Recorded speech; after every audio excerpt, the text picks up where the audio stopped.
Crazies! Então, sejam bem-vindos a mais um Pensar Demais a Sonhar.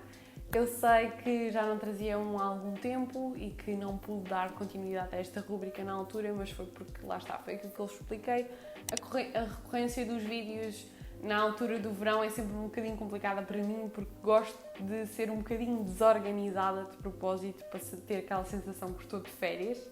E então é por isso que também deixei de publicar tanto estes vídeos como os vídeos normais que vocês costumam ter ao domingo. Aviso já que a minha voz está um bocadinho grossa, porque eu acordei cedo e eu quando acordo cedo fico com a voz um bocadinho mais grave, não é grossa, é grave. Mas pronto, era só para vos avisar. Então, eu vou-vos trazer um sonho. Este sonho é assim, diferente do outro que eu vos contei, mas já tem um bocadinho de um pesadelo, mas eu acho que vocês vão gostar. Prontos. Então, hoje... Ok. Não me lembro muito bem do início, mas talvez possa começar por dizer que estava numa aula na ESL, a qual eu não tinha estudado nada, e de repente a professora começa a fazer-me perguntas, às quais eu respondo a todas de forma correta. E a professora ficou impressionada. Depois eu pus tipo um parênteses, porque eu lembro-me que dentro do sonho eu não sei como é que as consegui responder, simplesmente respondi. No final dessa aula, ela oferece-me um livro para ler, dizendo que era adequado para eu saber mais sobre o assunto que estávamos a dar na aula, já que eu tinha sabido responder tão bem às perguntas. Este livro tinha cores nos tons de azul e rosa e faziam-me lembrar nuvens. Após essa aula, vou ao caminho de casa da Maria, por um caminho cheio de escadas e cordas, que é uma amiga minha, e pergunto-lhe porque é que agora o caminho era de difícil acesso, ao que ela me responde que se tinha partido a ponte que dava acesso à casa dela. A meio do caminho, lembro-me que tinha perdido uma bola que trazia comigo e era muito importante e começo a chorar, sendo que ao fim de algum tempo de busca, as minhas amigas e eu encontramos-la. Apesar do salto no tempo, de repente estou na ESL novamente, dentro de uma aula com essa mesma professora e com as minhas amigas e o Luís, sendo que a ESL se localizava ao lado de uma pequena praia que dava aberturas para o mar longínquo, ou seja, nós podíamos da janela ver o mar.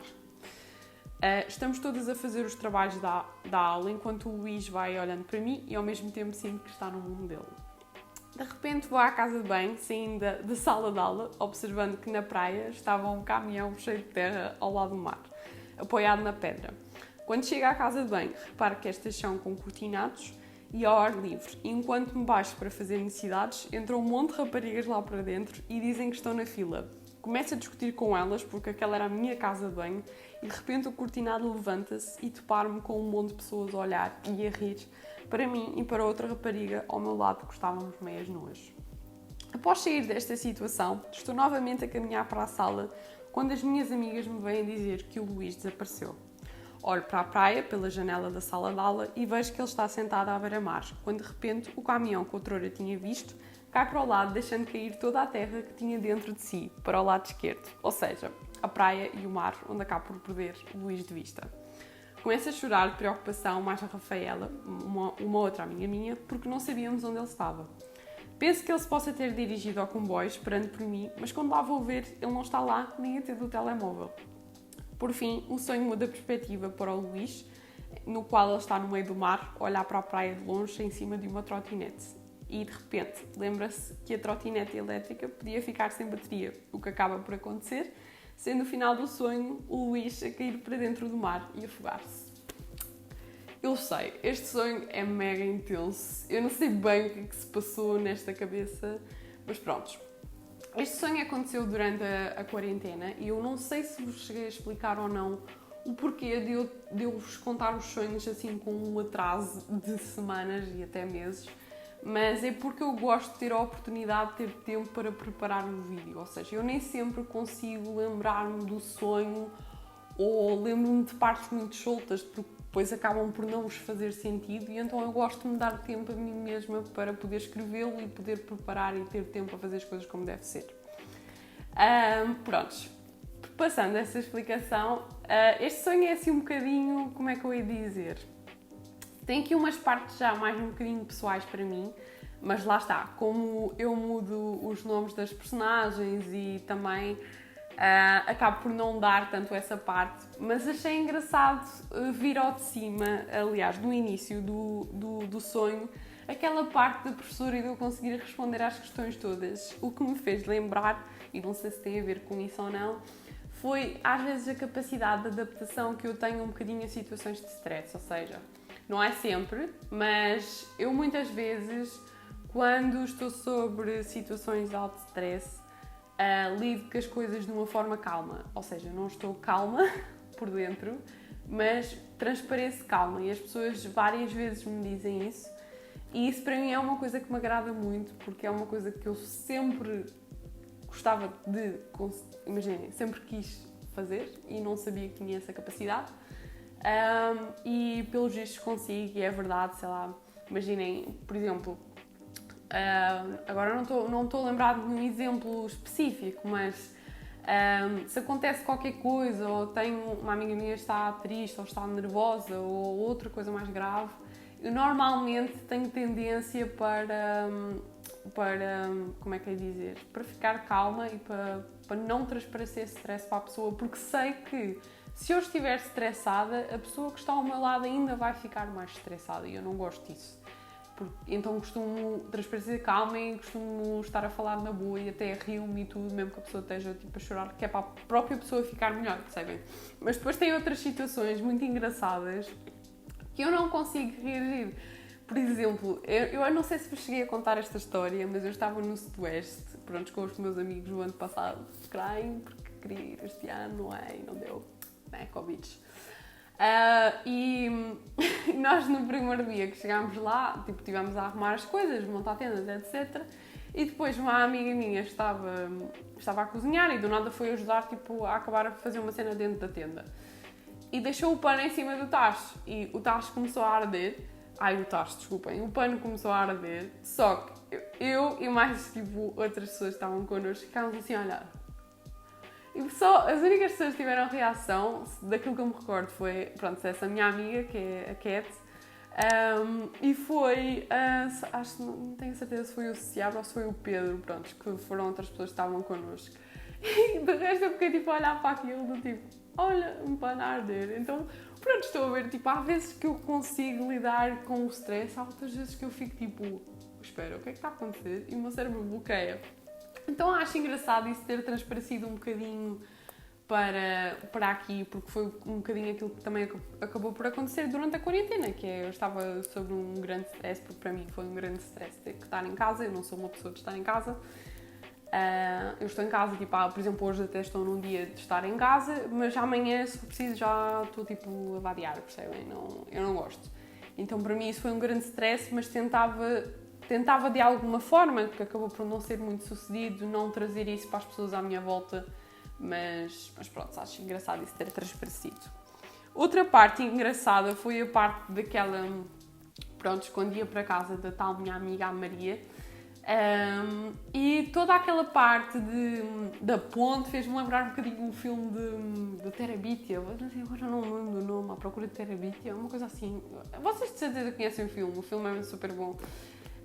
E fez-me lembrar também um bocadinho, fez-me pensar que talvez também tivesse com alguma necessidade de aventura e talvez andasse, eu não me lembro o que é que estava a ver na altura, em termos de séries, ou se tinha visto um filme assim, tipo de aventura ou assim, mas eu sei que na altura que estávamos em casa eu estava muito necessitada ainda estou, não é? Pronto, né? Por viagens e por aventuras e sim, vamos para o meio do mato, descobrir uma praia longínqua, tipo, pronto, coisas assim. Mas acho que vocês percebem, acho que todos nós passamos um bocadinho por isso e espero que não voltemos, apesar de agora o Covid estar um bocadinho, pronto, já temos mais casos, mas já se estava à espera. Espero que não voltemos a estar em casa, não é? Mas porque não seria de todo bom, mas não é disso que estamos cá a falar. E por isso mesmo é que eu acho que isso foi muito engraçado, transparecer dessa forma. E pronto, e acho que depois a outra parte desculpem. Eu às vezes tipo canso-me de estar a falar e depois fico tipo, como não gosto de estar em silêncio, tipo... A outra parte já foi mais um bocadinho um pesadelo, que transparece um bocadinho as minhas inseguranças e também, se calhar, um bocadinho relacionado com o medo, às vezes, de perder as pessoas, porque por mais que nós não queiramos pensar nisso, quando estávamos todos em casa, novamente, e apesar de estarmos em casa, estávamos sempre a receber notícias e notícias, e eu até deixei de as ver logo ao início, porque isso para mim afeta-me um bocadinho. Mais um morto, mais 2, mais 3, quase como se as pessoas estivessem a competir para ver quem é que morria mais do que. E às tantas, isso pode até não parecer que nos afeta, mas afeta. Estar ali todos os dias a ver o número de casos novos, e se é mais, se é menos. Claro que é importante estarmos atentos às notícias e estarmos atentos às coisas, às recomendações novas, às novas diretrizes, etc, etc. Mas todos os dias ali a ver quantos novos casos já há, quantos mortos existem, quantos recuperados, parece que não, mas isso afeta-nos o cérebro. E às tantas ficamos um bocadinho com medo de passar a aventura, e com medo que, se nós formos, sei lá, passear o nosso cão e, não sei, passarmos por alguém ou que não esteja com máscara, não sei o quê, às tantas acabamos por estar a pensar: oh meu Deus, que eu vou transmitir isto à minha família e não sei o quê, e vou perder alguém. E isso às vezes, pronto, eu tive um bocadinho isso ao início e pronto, mas acaba por estar sempre muito presente essa questão, e eu sempre fui uma pessoa que eu não lido assim muito bem com perder alguém, seja perder alguém de forma física, ou seja, a morte, ou perder alguém porque a pessoa se afasta de mim. Mas também depende muito da pessoa. Se eu sentir que a pessoa se afastou porque nós temos, ou que a pessoa se afastou, ou que nos afastámos mutuamente porque era o que tinha de ser, e porque estamos em caminhos diferentes, crescemos e nos tornámos pessoas diferentes, eu compreendo isso agora, antes não compreendia. Mas se a pessoa se afastar assim do nada e eu gostar muito da pessoa, ou se a pessoa morrer, pronto, eu não sou muito boa a lidar com isso, então acabo por ter sempre muito nos meus sonhos a questão da morte muito presente, e é algo que eu tenho de aprender a lidar, não é? Porque também vai fazer parte do meu futuro trabalho, mas é engraçado transparecer sempre nos vídeos, porque por acaso é um medo que eu tenho sempre, é o medo de perder alguém, é uma coisa que me vai sempre pesando um bocadinho. E também, talvez, pronto, foi como eu disse, estava, como é que eu ia dizer, mais out of it, não sei, agora não me estou a lembrar da expressão, mas isto é uma expressão específica, talvez, pronto, também por causa do Covid e assim, e também porque estava com muitas saudades da minha avó, e depois também, às tantas, não podia vê-la e tal, então, olha, é uma grande imensão, percebem? E então acho engraçado transparecer isso no meu vídeo. E pronto, acho que é isso, acho que o sonho está engraçado e deu aqui para falar sobre umas coisas interessantes. E também a questão da praia, a praia está sempre presente comigo, eu adoro praia, se pudesse era uma sereia, tipo, eu iria ser a pessoa mais feliz de sempre. Pronto, não sei, mas eu se pudesse era uma sereia, porque eu adoro praia, eu vivo para estar na praia, tipo, areia, yes, eu chego, tipo, deito na areia, tipo, é a melhor sensação de sempre. Para mim, uma das melhores sensações de sempre é chegar à praia e pôr os pés na areia e depois ir molhar os pés na água do mar, mesmo que seja de inverno, ou então estar na areia sentada a conversar, ou só a ler, e depois ouvir o pôr do sol. It's my world, literally. Mas espero muito que tenham gostado deste pensar mais a sonhar. Foi assim diferente, mas eu parece-me que estava mais à vontade para falar um bocadinho com vocês. E pronto, olhem, espero que gostem. Não se esqueçam de subscrever o canal, seguir-me no Instagram, porque eu esqueço-me sempre disto. E pronto, é isso. Até à próxima, Crazies. Muitos beijinhos.